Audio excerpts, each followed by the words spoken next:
Welcome back, everybody, to yet another episode of Variant Podcast. I am again with Aiden. Aiden, how are you, bud? Good. How are you? Good. We're excited to be here. We have an awesome show today. Today, we're going back into jumping in and talking about our DC Animated Universe journey. This week, we're talking about Teen Titans Judas contract, and as well as all these other news about the fandom. But before we get started, we have some major announcements to get through, so I'm kind of excited about it. Dun, dun, dun. Yeah, we've been in this journey for over a year. It was October 2019 when Aiden, Kim, and I got together to record the first ever episode of Variant Podcast. Back then, honestly, I didn't really know what I wanted this podcast to be, or this at this point a video podcast to be. I thought it was just going to be a place where I can come talk comics, superheroes, and without people telling me to shut up. And that's why I created Variant Podcast. Variant was important to me because we're different from the original. We aren't as the most knowledgeable when it comes to comics. We aren't the most famous, but we have a place in the fandom, and we wanted our voices to be heard. I never met Variant Podcast to be a copy of any show out there. I've always wanted my show to be original, creative, and always looking to get better. With that being said, fast forward to now, I was made aware that there's a big guy named Variant with over 1 million followers on YouTube who created a podcast themselves called Variant the Podcast. We never ever wanted to copy them and didn't know that about them until being confused by them, by many of you guys out there.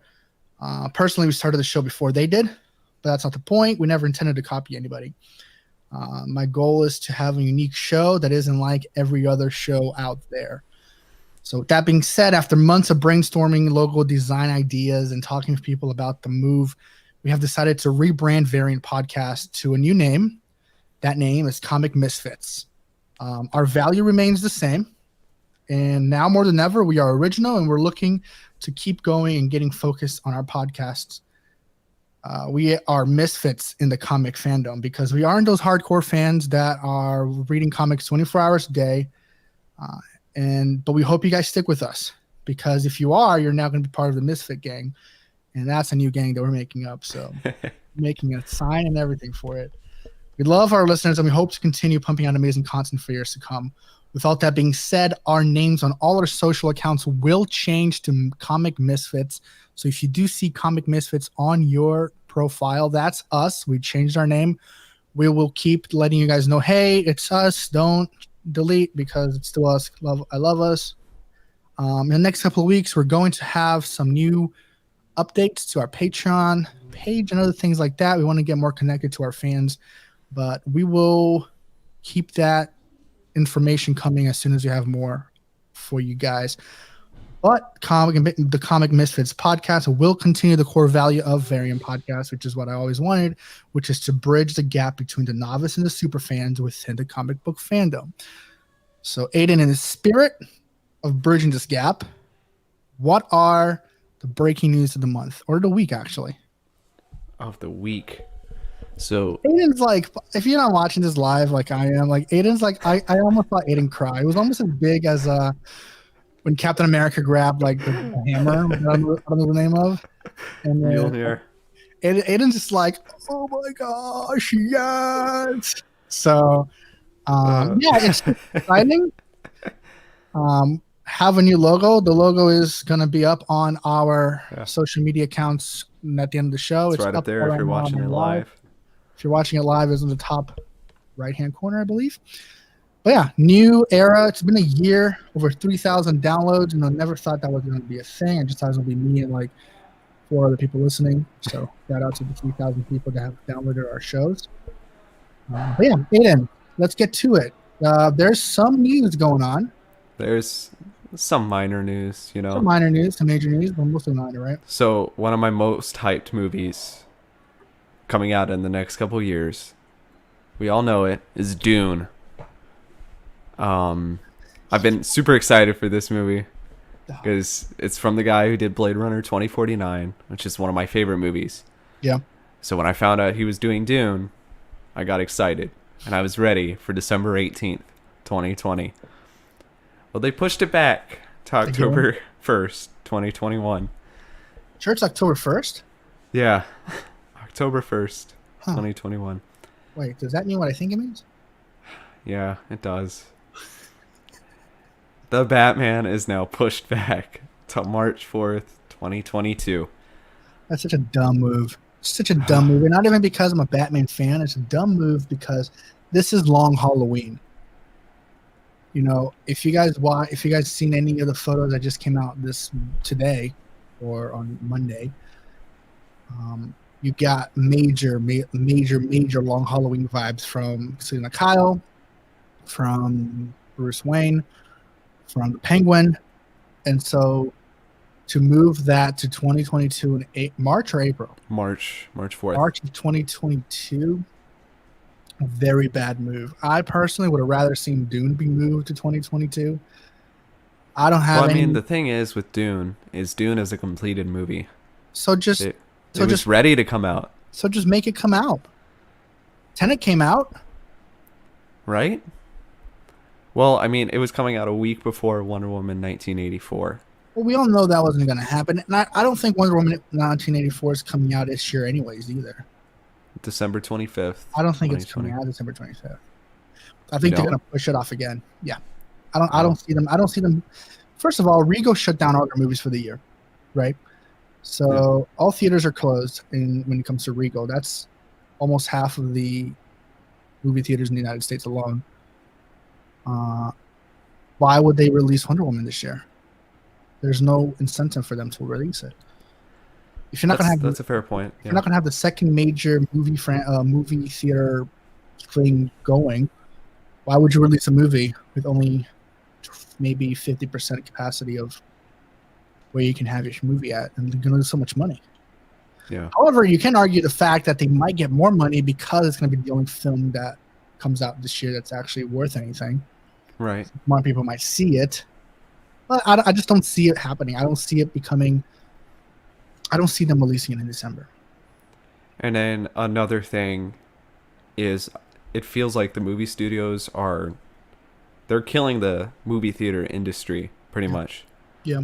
I get why they're pulling movies, because like Tenet, which was expected to be a huge blockbuster hit, hasn't done super well. It hasn't done well at all, my dude. I've seen it 4 times now, and it still makes no sense. Why did you watch it 4 times? That's your first problem. It's a good movie. It's a good Christopher Nolan movie. Okay. But back to my point. So Tenet didn't make a lot of money. It's made I believe it's made enough money back to not be a box office bomb. No, I think it made its money back.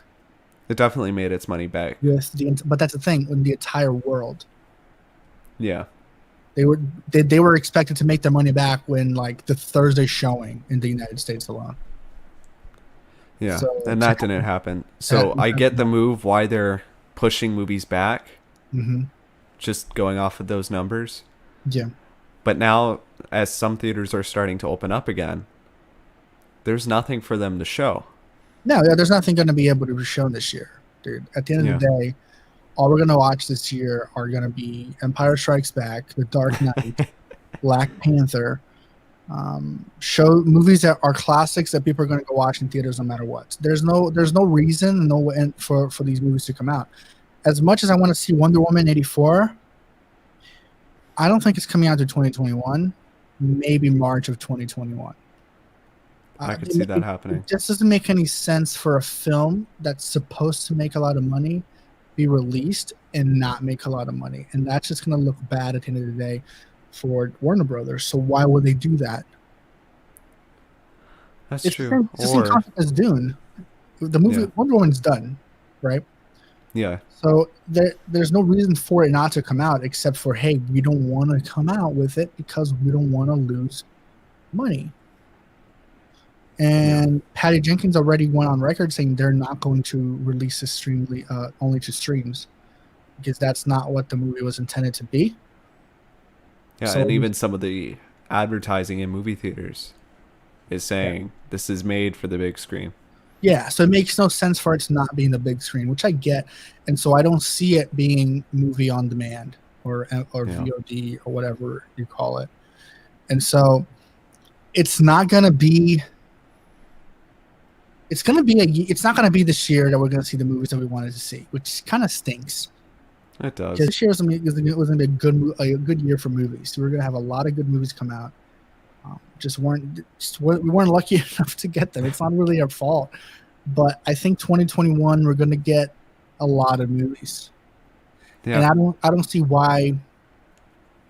Like you said, if Dune's done, I don't see why they can't just put Dune on like the summer release schedule and throw Batman. Yeah, I don't know why. And put Batman in October. Well, I mean, Batman is still filming. They were delayed for a long time. Remember at Fandom, they had only filmed 25%. Yeah, and they just started filming again. There's no way that movie's going to be done in 2021. Yeah. So at this point, it wasn't even... Yeah, you're right. Yeah, it doesn't even make sense why they would have Batman in 2021. The movie isn't done. Rob Pattinson finally came back to record. Yeah. And so it just doesn't make sense. Yeah. And it's kind of a mess, but Batman was not the only DC movie that was pushed back. The entire DC slate was pushed back. Everything got pushed back, except for Suicide Squad. What? Which, yeah. Still coming out in August because they're done. They're just editing a few more things. Okay. Getting ready for the Peacemaker show on HBO Max. That makes sense, yeah. Yeah. So. I mean, and then Black Adam doesn't have a release date anymore. Shazam got pushed back almost a year. 2023.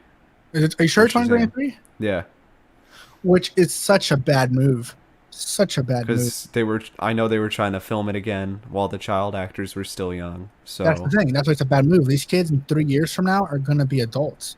It's going to be the same problem that Harry Potter had with the Harry Potter franchise. And I don't want to see them recast everybody. You had a 16-year-old Harry Potter played by like a 18, 19-year-old Daniel Radcliffe that looked nothing like a 16-year-old.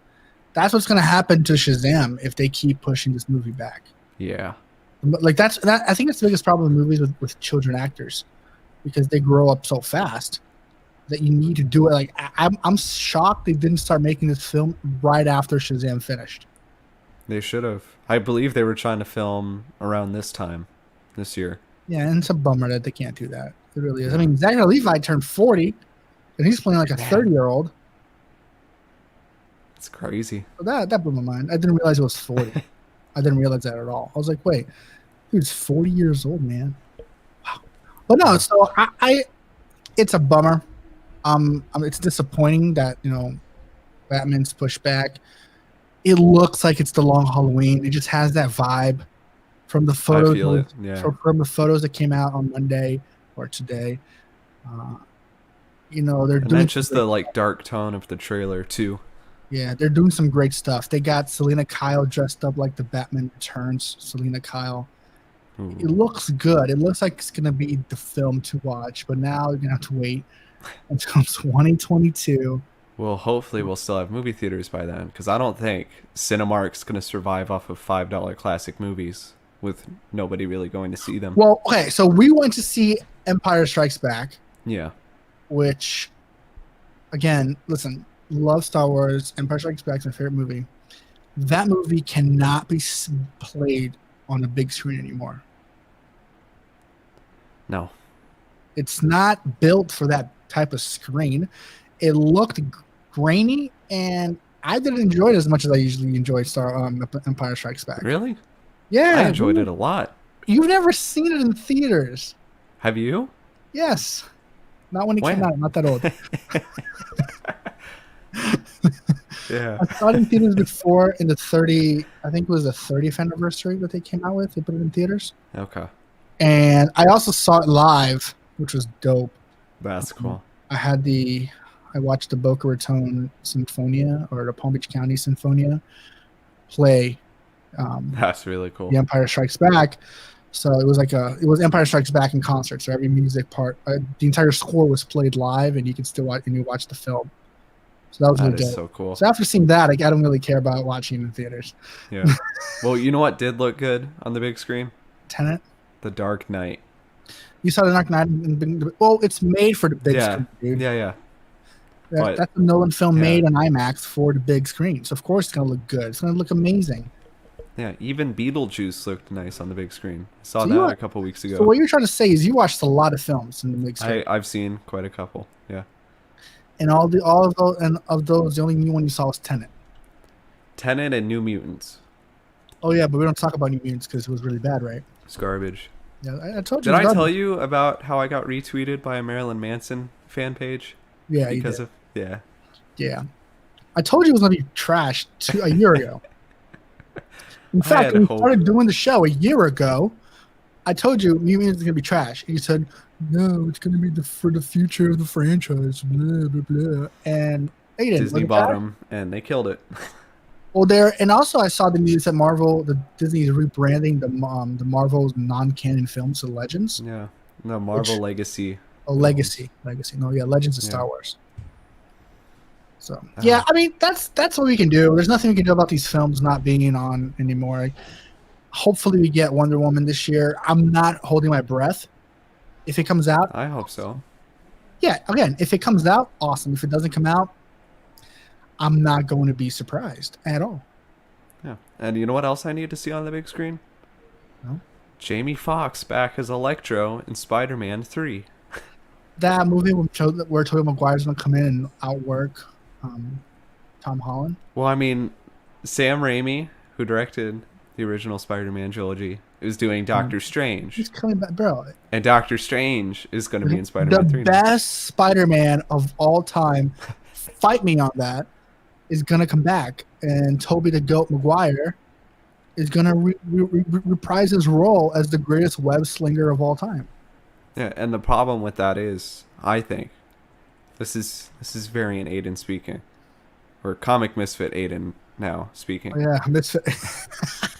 I have to change that. I think it's a bad move to bring in Doctor Strange and Electro, especially if this is the Andrew Garfield and they're doing a multiverse for Spider-Man, because that doesn't fit in with the narrative that Far From Home has been going along with. Okay. Like, now it just feels like they're trying to make Spider-Man connected to everything else. Well, I think what happened with that is that they saw the amount of people that were excited when Into the Spider-Verse came out. Yeah. And they said, hey, if this formula can work with a cartoon, why can't it work in film? And I'd be excited to watch. I just think the third MCU Spider-Man movie is a bad place to do that. Maybe make it its own movie. Oh yeah, exactly. It's a terrible place to play it though. Because I want to see what's going to happen now. Because at the end of Far From Home, he gets exposed. I want to see how he's going to handle that. Not just like, oh, he figures that out because Doctor Strange is there, but then it's a multiverse thing now. But here's my problem, and not my problem. Here's my thing about the Marvel Universe at this point. It's dead.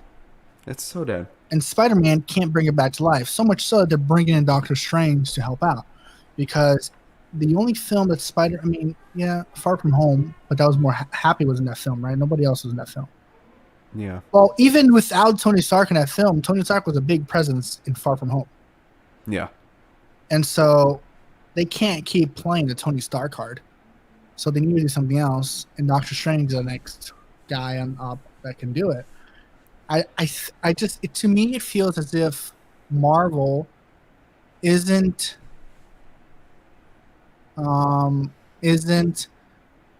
confident that their biggest character can carry them. Right. They're afraid that this character can't take them to where they want to be. But he can. Spider-Man is the home. Marvel was the home that Spider-Man built. No one knew what Marvel was before Spider-Man. Spider-Man is the guy. I love Spider-Man.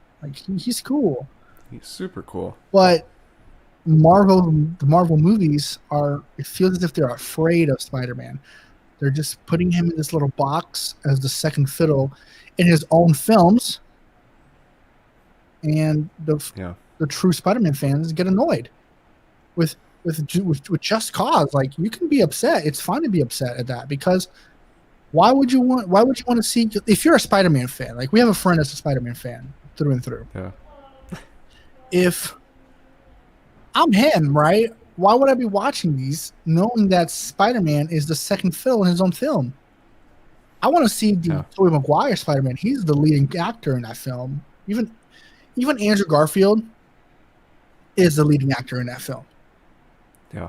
Tom Holland is not. Tom Holland is a second bill right there. Nobody really, oh yeah, he's Spider-Man, but hey, look, it's Iron Man. I think if given a chance, he could be just as good as Tobey Maguire and Andrew Garfield. But it's the MCU connections that like hold him back. Andrew Garfield. No. But Tom Holland can be the best Spider-Man ever. Yeah. The problem is Aunt May is way too young to be Aunt May, and that bothers me. I like this Aunt May. No, it's different. No, it's weird. Having people hit on her is weird. I don't like that. No. Aunt May is an old lady, okay? But that's not the point. The point is, this could be the best Spider-Man. But maybe, like you said, Marvel is afraid of putting everything in his shoulders because this Spider-Man could lead. But maybe it's especially if they get more like Sony-owned characters in, because he's still Sony. But Marvel's maybe they're afraid of Tom Holland doing something stupid. Yeah. Maybe they think that it's too much pressure for a kid to put on a kid, because there really isn't any other reason why Spider-Man shouldn't be the bread and butter of this franchise right now. Yeah. I don't know, but I do know one thing. What? Warner Brothers should buy Spider-Man.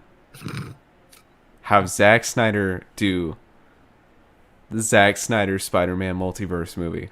Now we're done. Anyways, so what we came here for today is not a Spider-Man talk. We're finally back into our routine kind of thing, and we're tracking along the DC animated universe. And we have finally stumbled upon a movie I had never seen before. And I was told that it was the best movie of them all. And I don't know. The 9th film in DC animated continuity is Teen Titans Judas Contract. This is 9? Yeah, this is number 9. Holy cow. Directed by Sam Liu. Sam Liu. My bad, Sam. We love you, Sam. As if you don't know, Sam Liu has done other DC movies, most notably Justice League vs. Teen Titans, Batman: The Killing Joke, obviously Judas Contract, Batman and Harley Quinn, Gotham by Gaslight, and Suicide Squad: Hell to Pay. So he's not a rookie.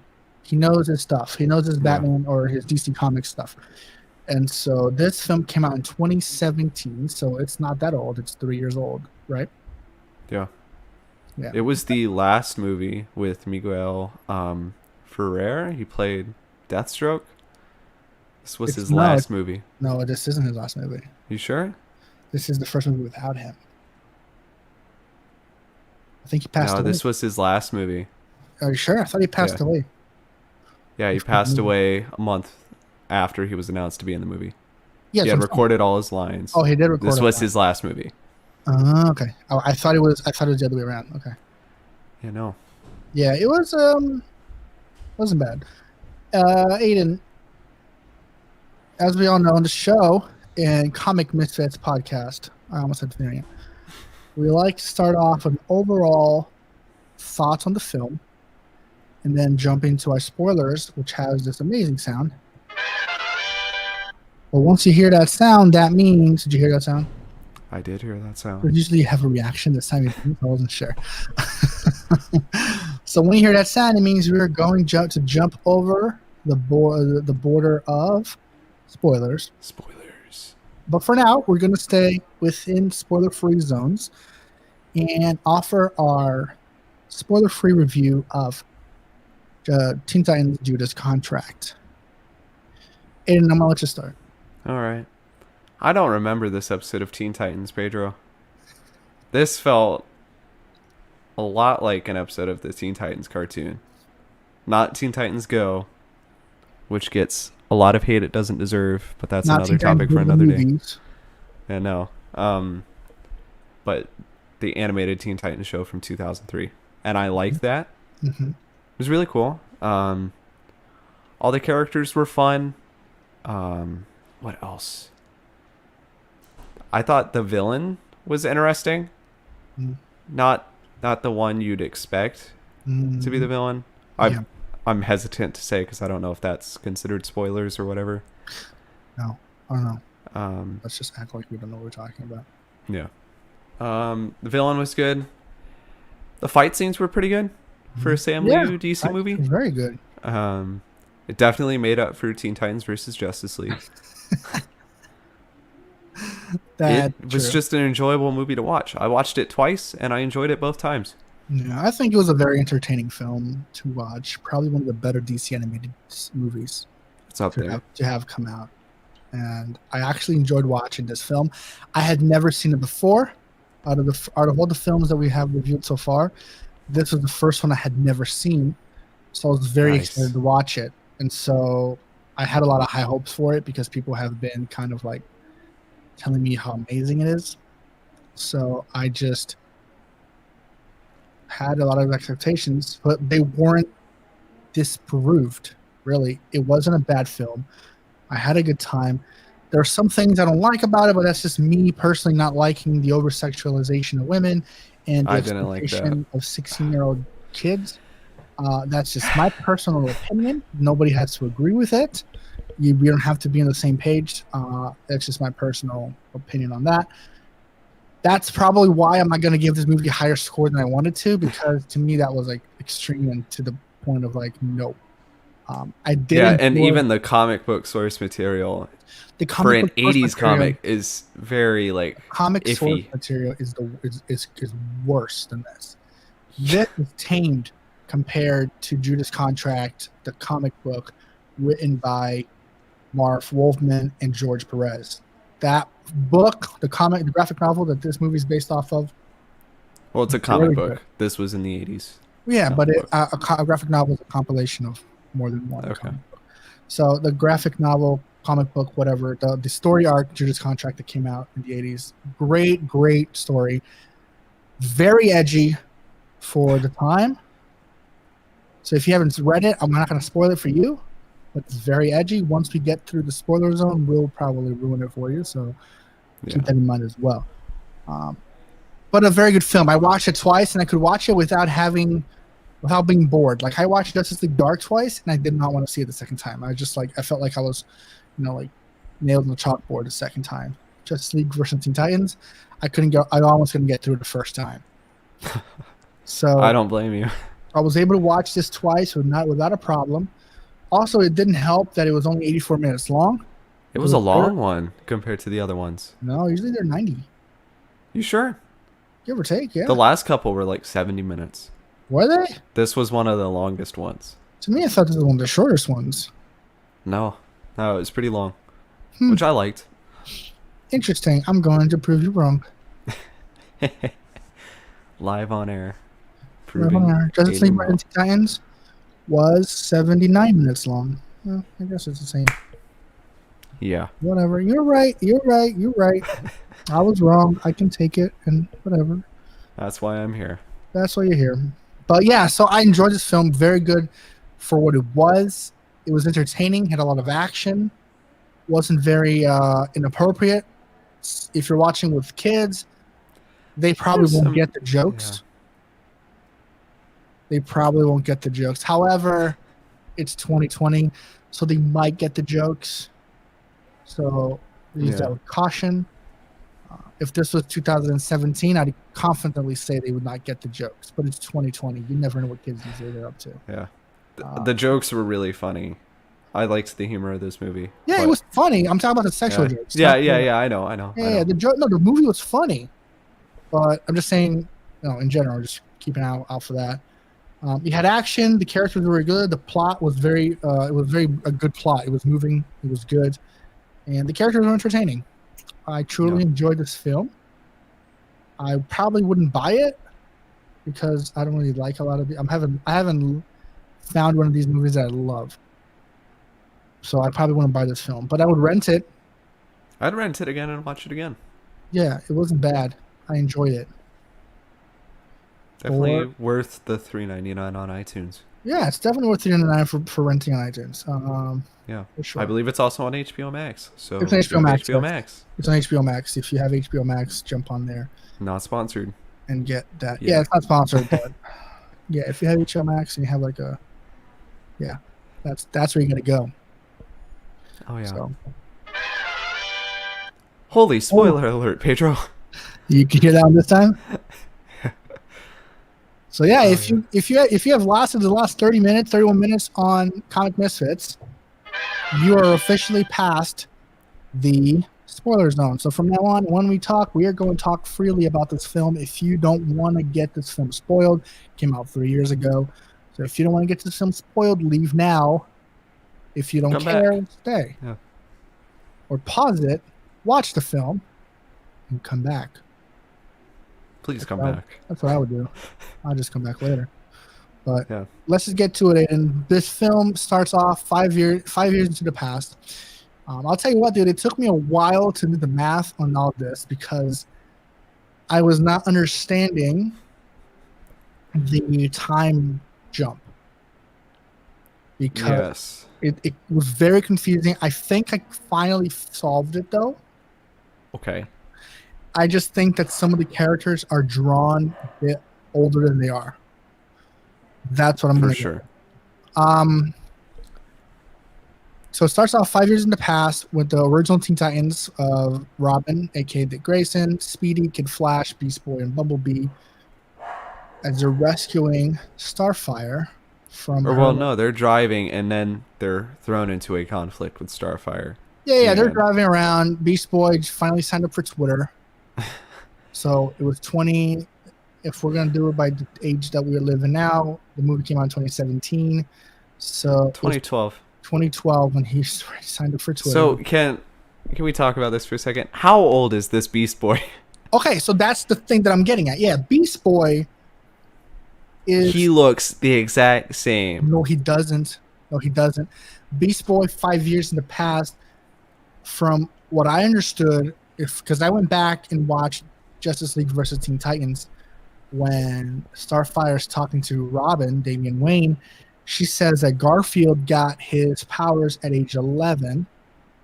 Okay. And he's been with the team ever since. So I'm assuming that 5 years in the past, he was 11.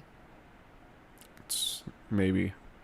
And therefore making him only 16 in current time, which would make him still a teen for Teen Titans. I'm going to go off on a limb and say that Dick Grayson was about 16, 17. That's a safe assumption. That makes more sense now. When he was like Robin in the Teen Titans. So he's in his early 20s. And Starfire, I don't know how old she is. She is drawn like an adult woman. But she's supposed to be a teen. Yeah. Well, so, I don't even know. in the comic books, like, because I read some of Judas' Contract. I didn't tell you this before, but I read Judas' Contract. Yeah, I know. I had a feeling. And I know. The characters in the book are supposed to be teenagers, but they're drawn like adults. Yeah. I mean, I don't know if in Tamaran, the teenagers look like adult women, but Starfire is definitely not a teenager in that 5 years ago. But again, she's also always taller than Robin, and any time they're all together. So maybe she is like taller, and maybe it's just her alien race. I don't know, but I do know that Beast Boy was 11, give or take. I mean, because I'm an expert on fictional social media services, right? Yeah. Twitter, you have to be 13 or older to sign up. So but this means you don't think Beast Boy lied about his age like every other child? I don't know.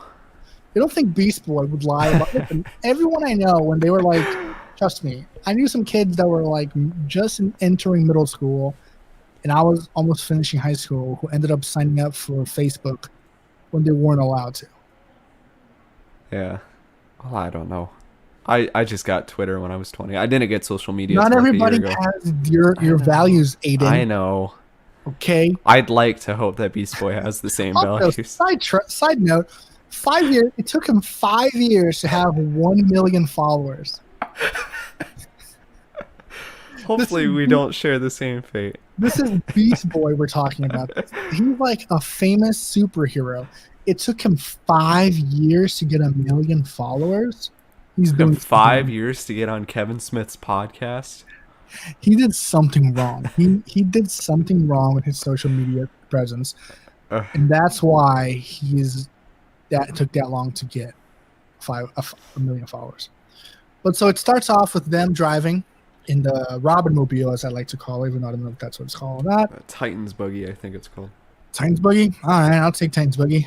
They find Starfire having a battle with her soldiers, and this is when it gets funny to me because they're asking, "Oh, whose side are we on?" And Bumblebee is all like, "Isn't it obvious?" And I'm not sure if it was Speedy or Kid Flash, but they're like, "Looks can be deceiving," because she's judging by the looks.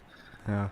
And the team decide to go after and defend Starfire, and Kid Flash has the funniest line of the movie up to that point.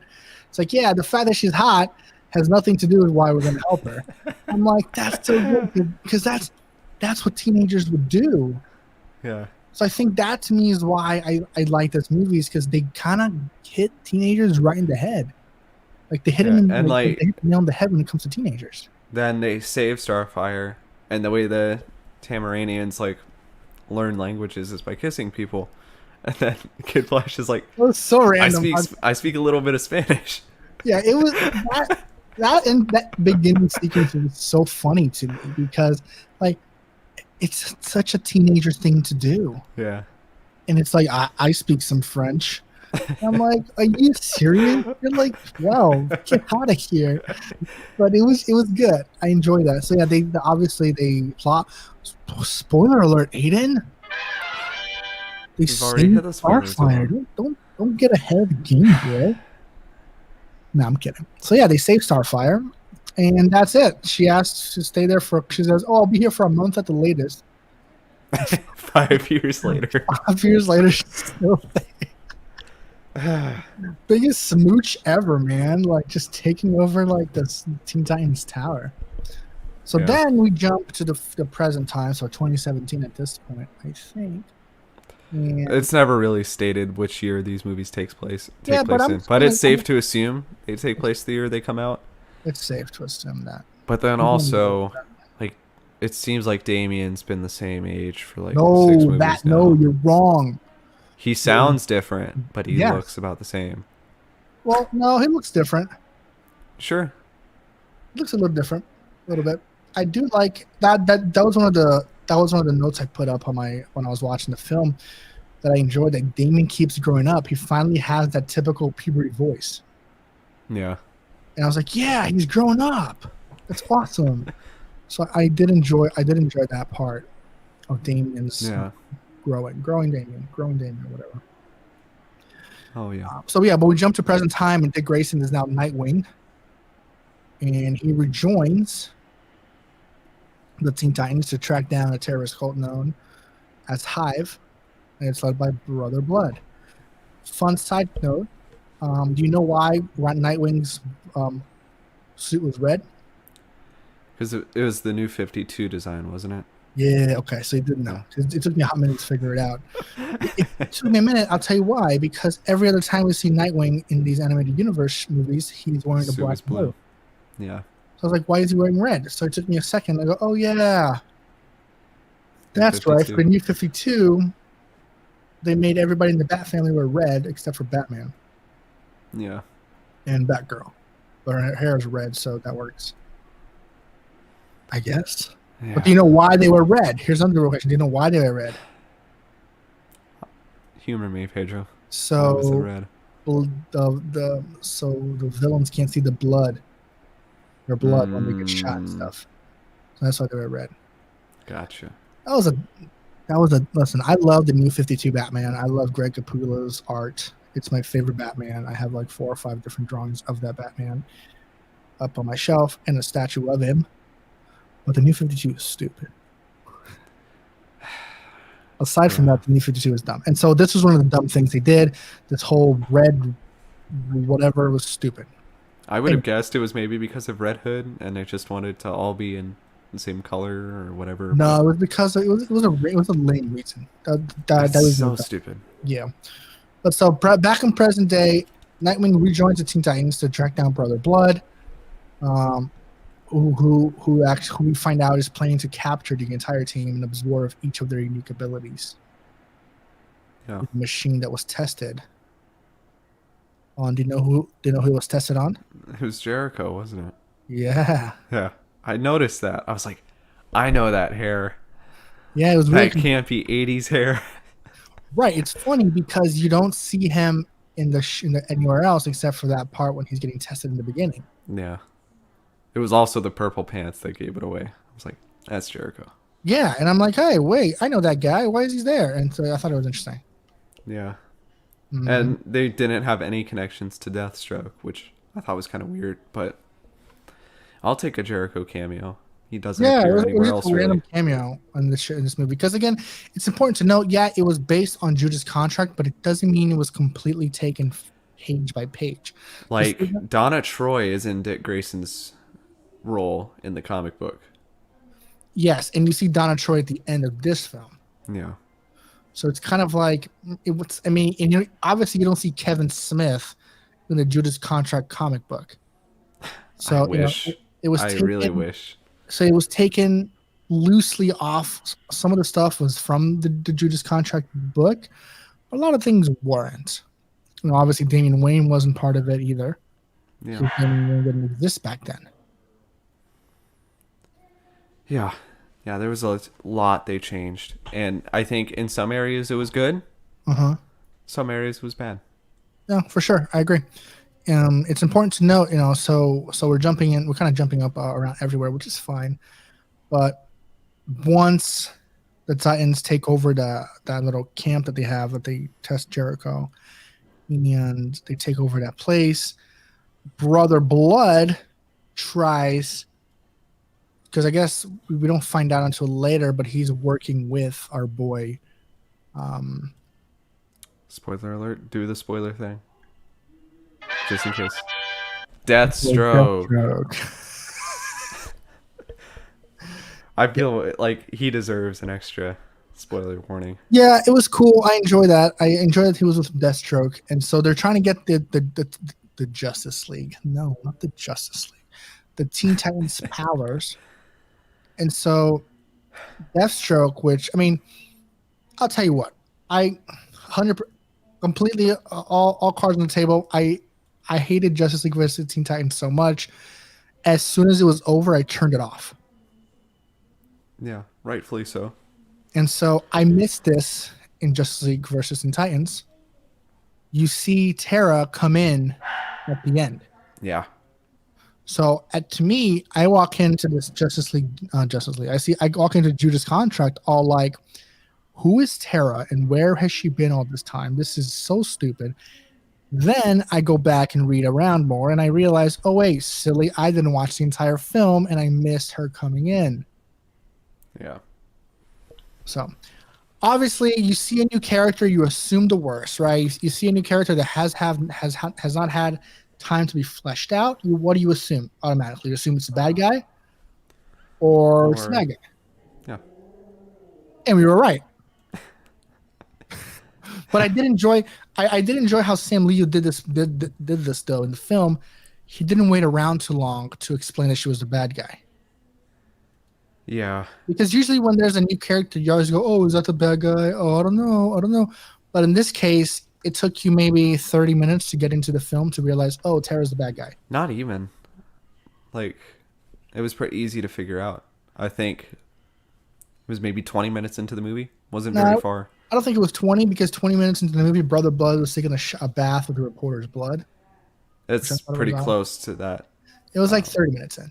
Okay. I did the math. I stopped the movie when I was looking at the time frame. Look at you. It was around 30, give or take. Okay. And so it took you it was a quick like reveal, which made sense. All right. At first, I didn't know though, because full disclosure, I did not read Judas Contract, the comic book.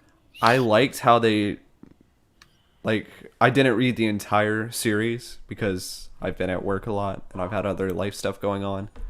But I did read 3 out of 4 of the comic books. That's more than me. And the way they kind of so far they've teased that Tara's working for Deathstroke. Mm-hmm. But it's just the camera from her eye lens or whatever, just at random points. Mm-hmm. And you're like, what is this? What does this mean? Where is this coming from? But then slowly learning to realize that Tara is working. I think that would have been a really cool way of doing it. Instead of just having Deathstroke go up and talk to Brother Blood, and then from there you find out Tara is like betraying the team. Yeah.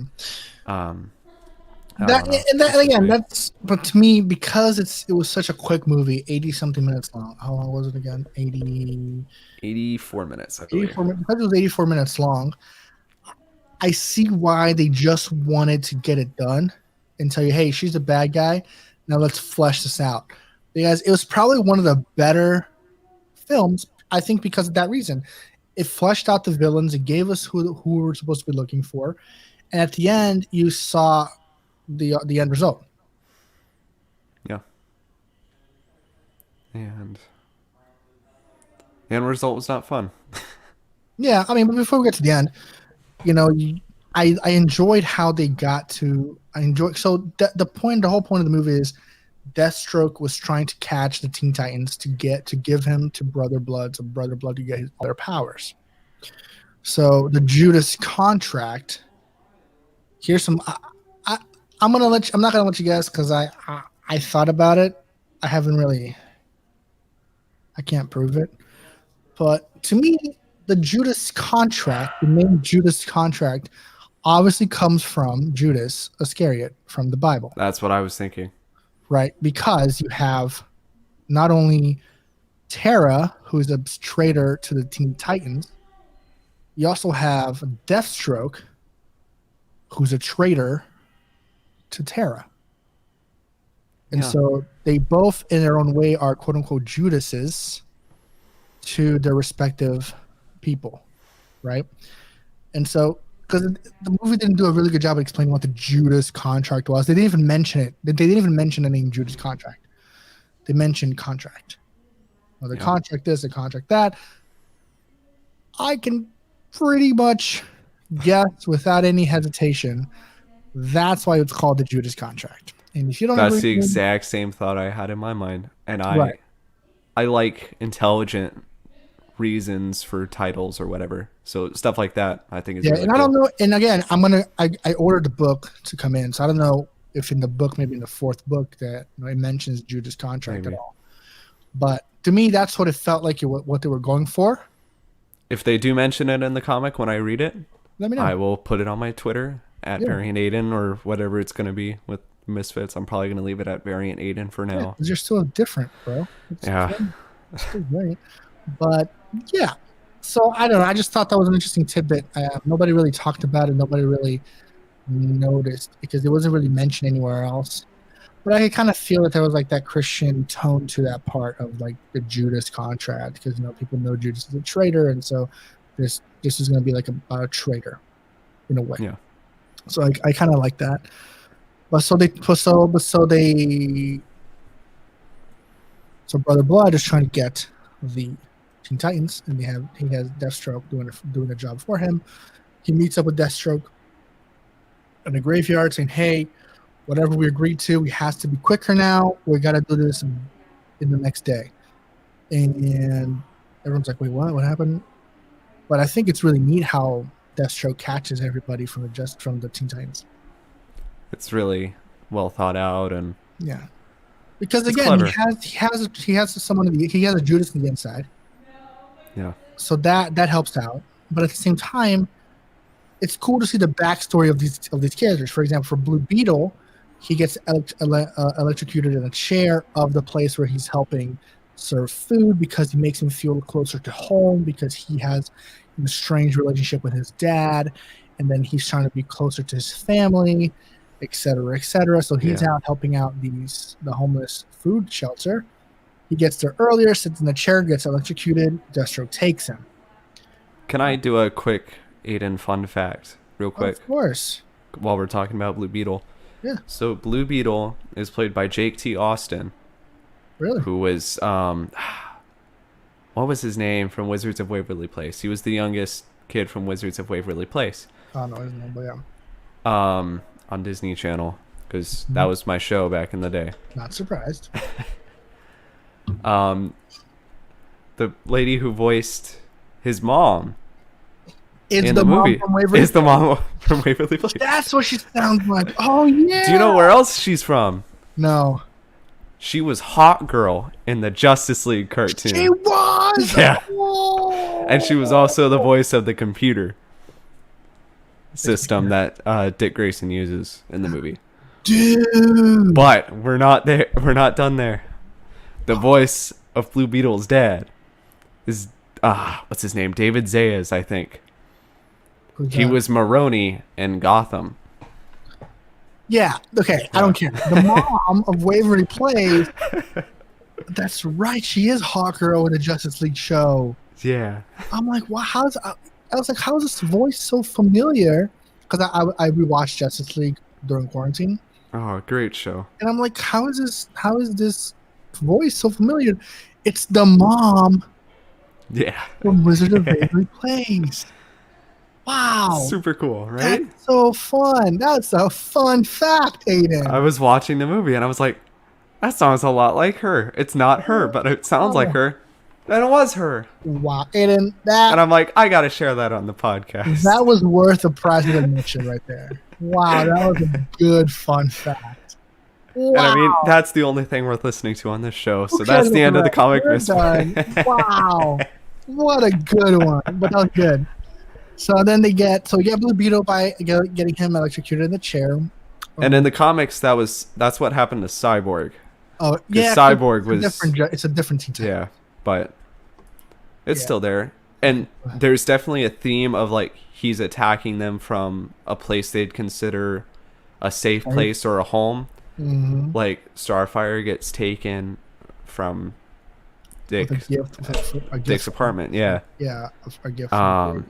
What else? Beast Boy gets tranquilizing darts at the Kevin Smith podcast. Yeah. Comic-Con, which I did #idiot because it says don't push the button, and he pushed the button, and so I was like, this is stupid. Yeah.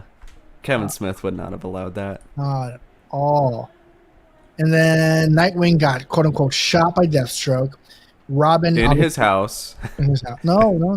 Deathstroke shot him. No. You sure? Yeah, they battled, and then he was in the lake or the ocean, or whatever, and then he got shot. Deathstroke initially attacked him from a house. Yeah, but they battled around the city, and they got. But it started in a house, so it continues the theme. It counts. Sure. Okay. Raven got attacked by Terra at Titan's Tower. Home. Mm-hmm. Yeah. And Robin got attacked by Terra when he was stalking her. So it doesn't really count to the home part, but it wasn't. But again, no. But I'm agreeing with you because it was ahead of schedule, and even Deathstroke mentioned like this wasn't supposed to happen yet, but it works out because we got Robin. Yeah. So he was probably going to get attacked somewhere that he considered home or safe. 100%. Also, fun fact, I wrote this down. I don't know if you thought about this.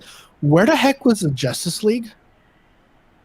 Trying to remember. There's no explanation. I don't think this takes place at the same time as it's continuity. So yeah, this is during Justice League Dark, isn't it? I don't think so. This is a year after Justice League versus Teen Titans. Okay. Because Terra came. Terra came 10 days after the Trigon. Yeah, she came 10 days prior to Trigon, after Trigon was defeated. Yeah. And then in this film, you see her having her 1 year anniversary at the tower. So it's a year that they are together. I don't know if this is during Justice League Dark. I don't think it is, but you can check that out for me. It might be. I believe it came out during or in the same year. Right, but is the movie in the same time period? That I don't know. Because if it is, okay, that answers my question. But if it doesn't, like, where was the Justice League? That's a very good point. Why weren't they helping out, like, their kids getting hurt? I don't know. I thought that was interesting.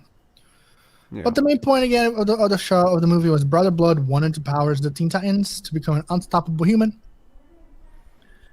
The climax of the film is he catches all the Titans, and get all their powers. However, you know, he was supposed to grab Nightwing as well, which is funny because Nightwing has no powers. He was supposed to grab Nightwing as well. Brother Blood realizes that he's missing Nightwing, and so he was not going to give him the money that he was promised. $200 million or $200 billion. One of those was a lot of zeros.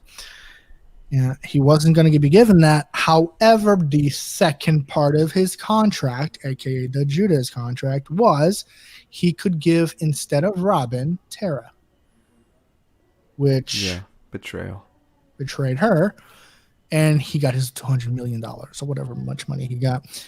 So that worked out for him, I guess. He got a lot of money, but and I don't know why Brother Blood would have wanted Dick Grayson instead of Tara. If you're trying to get all these powers, why not go for Tara? Nightwing does nothing.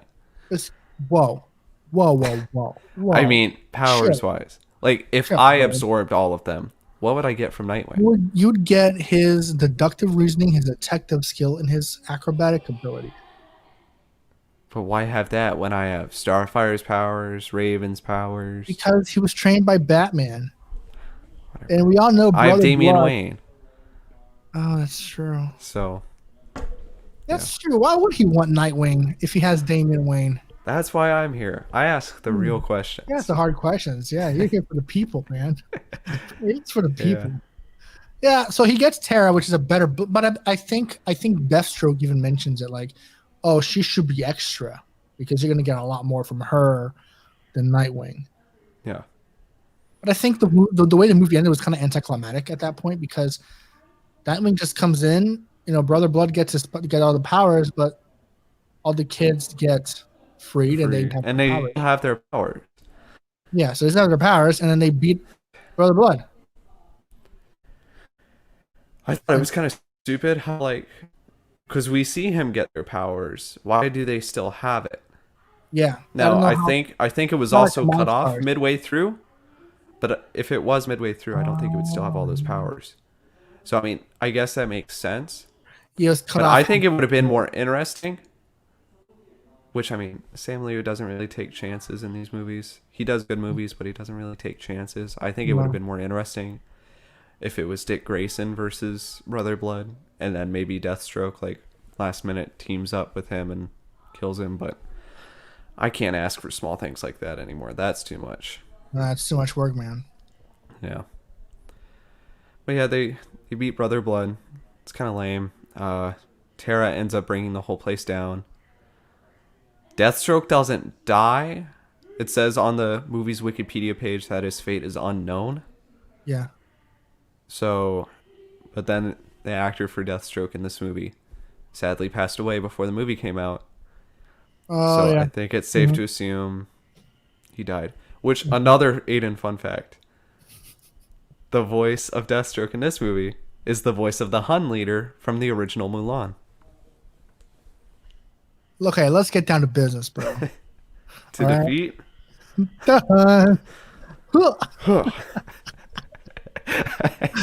Oh, man.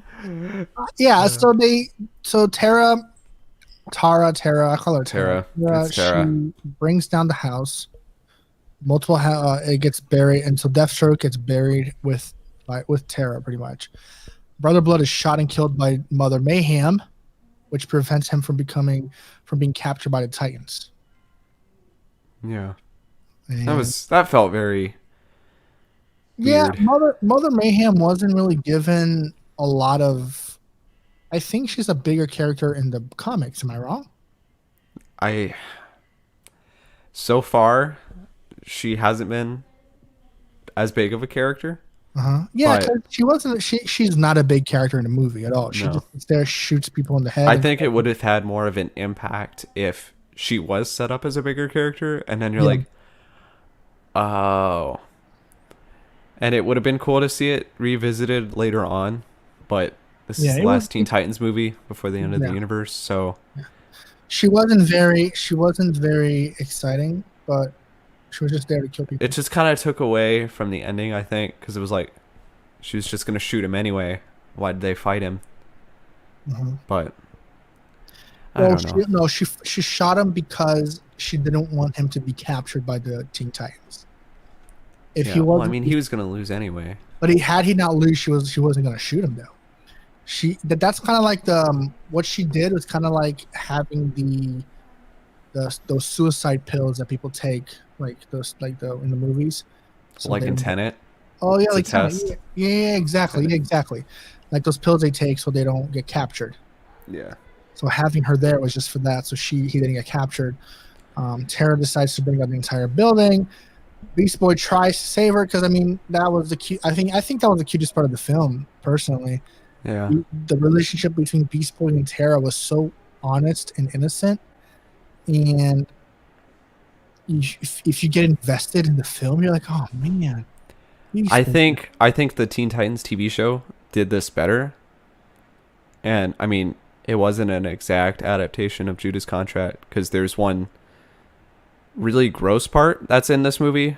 I want to talk about that. That's like one big thing I want to talk about, but that's for later. But Teen Titans, the TV show, basically did the Judas Contract story. Yeah, they did. And I think it was better. Like the relationship between Beast Boy and Tara in the show was better than in the movie.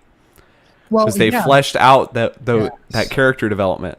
That's because you can't really get, like, for me, that scene was just kind of meh. Well, but you hit the nail on the head. You couldn't flesh out the characters. You couldn't flesh out. Right. You could have, like, Beast Boy was fleshed out. We knew the story of Beast Boy because we had him in another film. Yeah. Tara only had this film, and they had to get her going quick. And so we weren't able to, like in the Teen Titans TV show, we weren't able to get her fleshed out. But from what we saw, the bite-sized amount that we saw, it was good. You could tell that she actually liked him. When she kissed him, she actually felt something. And then he had Slade tell her, "Oh, I almost believed you," but you could tell that it meant something to her. And she wanted to become a good person, and she was just scarred by the demons of her past. But Beast Boy was able to see that and still care for her anyways. And I thought that was really, really neat. The subplots of the film was pretty good. So that's why, to me, it negates any of the crazy bad stuff that happened, because this movie was able to give, other stories to these characters that we at first did not know if they were going to have or not. Yeah. And I think also the movie would have been better if it was longer. I think they all could have been better if they were just a little bit longer. 100%. Because, I mean, they do well with the time they're given. In some cases, some of the movies haven't been able to do that with their 70 minutes, which is understandable. Yeah. No, this film would have benefited. I would have watched it. Like 2-hour version of this. Yeah, we sound easily. We sound like broken records talking about these animated films, but this film would have done a lot better if it had more time. Yeah, and these movies make money. It's not like they don't do well. Yeah, the money's there. People would watch a longer one, so I don't know why they stick to a shorter format, because they're still gonna sell really well. Like this movie made like, I want to say 13 million. It made 3.5 million. Oh, 3.5 million. Oh no, that's the budget. Sorry. Oh. It made 3 million. 3 million domestic home video. Sorry, I'm bad at math. Oh, it's only a second to count the decimals. Well, I mean, that's still good money. Oh, dude, 3 million. I mean, they barely broke even, dude. Yeah. The budget was 3.5 million. They only made 3.1 million.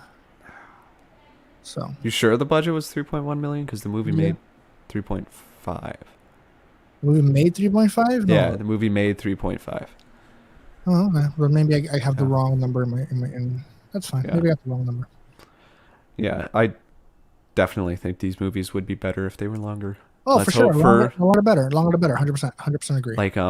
Like this is going off topic a bit, but like the Killing Joke movie would have been so much better if it was longer. No, it wouldn't. Yeah, it would. The movie was good. No, it wouldn't, because the Killing Joke isn't that long. I'm not talking like 2 hours long. like longer than an hour. The movie No, was if you watch barely an hour. if you watch the Killing Joke movie, it's frame by frame, No. except for the beginning. It's frame by frame of the Killing Joke. Yeah. Yeah, the first 30 minutes aren't, but then the last half hour. That's the problem because the Killing Yeah. Joke was short. So they had to have like Batman having sex with Batgirl in the middle on top of a building for no reason. Other than that, the movie was besides that, which was I think 15 minutes, not 30. It was a good chunk of the movie. Was it? I don't remember. Yeah. I gotta watch it again, but because I saw it in theaters, I thought it was pretty Yeah. dope. Oh man, the movie was great. It was a great film. But aside from that part, as soon as you get to the beginning of when Batman goes to Arkham to talk to Joker, I'm pretty almost certain that was frame by frame from the comic. Yeah, it was. So yeah, that's what I'm saying. It wouldn't have done better if it was longer then, dude. It would just been worse. At this point, The Killing Joke should have been a 30-minute film, 30-minute movie, TV show. Oh, I don't know, but moving on. Well, yes, let's talk about the elephant in the room. Tara is a 16-year-old girl, slaves like a 50-year-old dude. In the film, it alludes to her having a relationship with him. Or wanting one. Or wanting a relationship with him, and him singing no. In the comics, it's the opposite. I think in the comics, it worked. I want to say it worked, but yeah, it was. How do I say this? It makes more sense because he was the huge villain of the Teen Titans. Yeah. In the comic books, fun fact, he was called the Terminator because Deathstroke wasn't a thing yet. Yeah. So it was funny reading it because I'm like, who's the Terminator? Oh, it's Deathstroke. But in the comics, he's like the dark side to the Justice League or Thanos to the Avengers to the Teen Titans. Yeah. And so like I think by making him like this awful person doing something awful like that, you're like, man, this guy's bad. Yeah, but now in the current stage of Deathstroke, with him kind of being like an anti-hero, and they're kind of trying to make him good or whatever. Yeah. Like he was going to be a good guy or something in Justice League, supposedly, but they cut that. I hope it's in the Snyder cut. Or like even the Deathstroke movie that came out on CW Seed, or the Dragons and whatnot. Right. Just he's like the main character, and he's a good guy, I guess. I don't think he's ever a good guy. I mean, like he's a likable protagonist, maybe in some cases. To me, the thing about the whole affair / whatever he's doing is that in the 80s, it wasn't as talked about. It was bad, but it wasn't bad, like. But it wasn't like you talk about that now. This dude, it's very different. It's horrible. This guy is like the bane of anyone's existence, like untalked about, unforgivable. You talk about in the 80s, I think it's one of those things that people in the 80s would brush it under the bed. Like, oh, let's act like this isn't a big deal, although we all know it is, because I don't think a book would be able to have that in it right now in 2020. No. If a book came out of a 40 or 50-year-old dude sleeping with a 16-year-old, don't think that book would sell a lot. Heck, they canceled Batman Damned, the second print, because of Batman's penis. That's what canceled it? Yeah, they didn't print I thought they removed it. They didn't do a second print. They removed it in the digital version. Oh. Yeah. If you guys want to buy mine. Oh, I thought you meant they canceled the series because of that. No, they were gonna have a second print of the first issue. Ended up canceling it because that way people like me have it, and now it's worth like $80 when I bought it for like $4. But I don't think a book. It's rough. It's a difficult thing, but the movie did it tastefully. Yeah, because it didn't seem like Deathstroke was actually interested. sincere about it.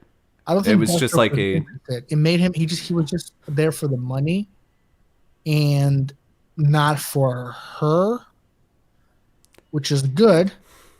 yeah. But in the comic, from what I've read, commentaries online and things like that, it was a lot worse. And so, kudos To Sam to Liu. Warner Brothers and Sam Liu for not doing that and being tasteful about the situation. I While think it would have still been better having, if they removed it altogether. no, I don't think it would have because she needed the motivation to follow through. If she didn't have that, it was like the carrot in front of her at a treadmill. Like Well, I she think she already kind of had that motivation because, like, no. Why would she have the motivation? Deathstroke was the one that killed all the people who were about to murder her. Yeah, but Or if she didn't, he killed one. But if she didn't have feelings for him, it would have been harder for him to manipulate her, to betray that's people her true. own age who cared for her. So I think he needed to be in there, but they tastefully did it in a way that like he didn't say yes to it, and they didn't do anything, which is her like wanting him That's true. because you needed to have that kind of thing to have her want to betray these amazing group of people who cared for her for a year. You know, every time she did something wrong, they backed her up and all this stuff. So it makes sense, but it's not right. Yeah. I think that's the best way to explain that. Yeah. Yeah, they did it well. They did. They Kind did of very wish it well. wasn't there. I Yeah, don't like that. That's like a yeah. I thing. don't either. I don't either. But if they'd have to have something else to give her the motivation to want to betray the Teen Titans, Yeah. and so that was probably the only thing they could think of. I mean, if they wanted to get creative, they could have done some other things. Yeah. But then again, it wouldn't be as close to the material as possible, which sometimes is not a bad thing. You know, in The Dark Knight Returns, there's some N words in there. They Are took it out there? in the movie. Yeah, there's like two. Oh. Oh, that's right. Yeah. Yeah. Yeah. So like they take it out, like it's not needed. I think this was needed in a toned down version, and this was Yeah. probably I think even the Teen Titans cartoon handled it better. I can't remember exactly what I'm they gonna watch did. it now. I'm gonna watch it because I know they had they did a I think it was like the last like couple episodes. yeah. Yeah. I'm gonna watch I'd have it. to watch it again. Yeah, I want to But see. from what I remember, the way they handled it was a lot better. Well, I mean, Again, obviously because it was a kids show, but yeah, this is a still, PG-13 / almost rated R film, trying to be edgy. But I do think that this film did not try as hard as the other ones in this no, universe. I think it was very tame. It was very tamed, and the parts that happened, the parts that were kind of quote unquote adultish, could pass over the head of some people. Easily.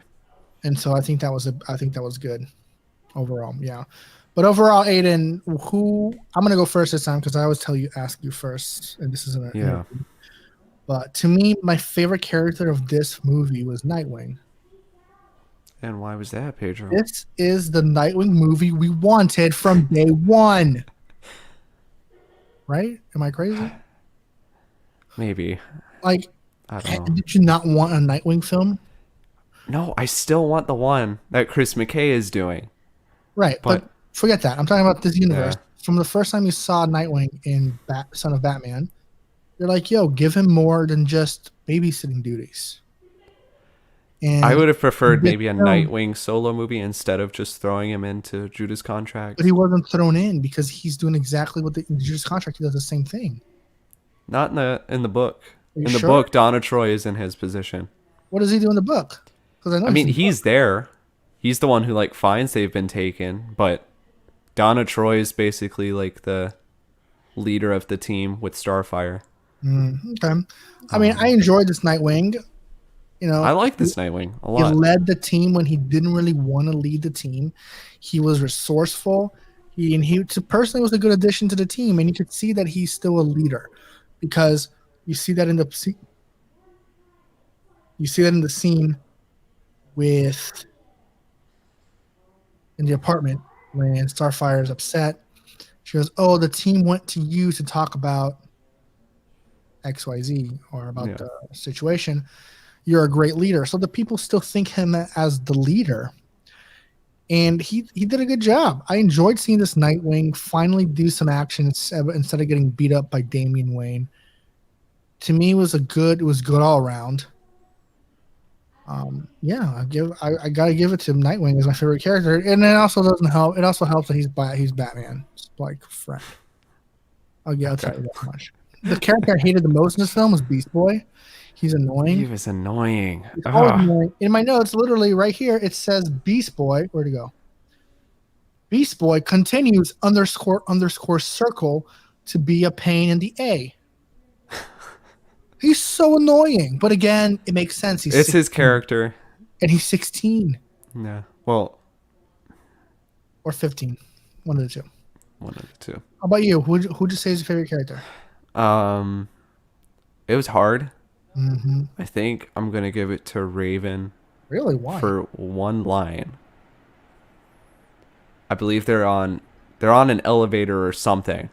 Mm-hmm. And Damian Wayne and Blue Beetle start fighting. And it's like this tight area. And Raven's just like, "You guys want to try fighting someplace more open, like a broom closet?" Best character of the movie. Didn't even catch that. I laughed.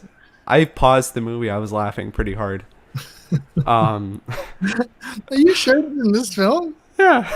I just watched it this morning. That's so fun. That's good. And like, then she's just right away. She knows something's off, and like nobody else suspects a thing because they're kind of stupid. But Raven is smart. She knows something's going on. I don't like Raven's like. I'm not a fan of Raven in this series. Oh wow. But that's fine. I'm not a fan of her character, of her voice actor. Yeah, least favorite character was probably Beast Boy.